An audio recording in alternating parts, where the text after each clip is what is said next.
पहला नाम है दानानीर। दानानीर का मतलब है दौलतमंद, वेल्थी।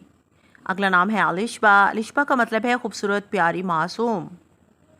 जोनीशा। जोनीशा का मायनी है बहुत ऊंचा, वेरी हाई। हायका। हायका का मतलब है अल्लाह की इबादत करने वाली। तस्लीमा। तस्लीमा का मायनी है आमादा होना, टू एग्री। अगला नाम है यशफीन। यशफीन के मायनी है शिफा और सेहत। नाम है अरूश। अरूश के मायनी है जन्नत का फ़रिश्ता, बहिश्त का एक फ़रिश्ता। महर। महर का मायनी है पूरा चाँद, फुल मून। नाम है इज़्मा। इज़्मा के मायनी है आला मकाम, मुकर्रम, इस्तेकाक। मलिहा। मलिहा के मायनी है खूबसूरत, काबिल इज़्ज़त। नाम है ज़रमीना। ज़रमीना के मायनी है दौलत वाली, अमीर।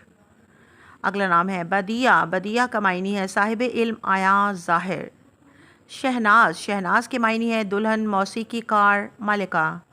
बख्तावर। बख्तावर के मायनी है खुशकिस्मत और खुश नसीब। अगर आपको अपने नाम का मायनी जानना है तो हमें लाइक करें, कमेंट करें और फॉलो करें। शुक्रिया।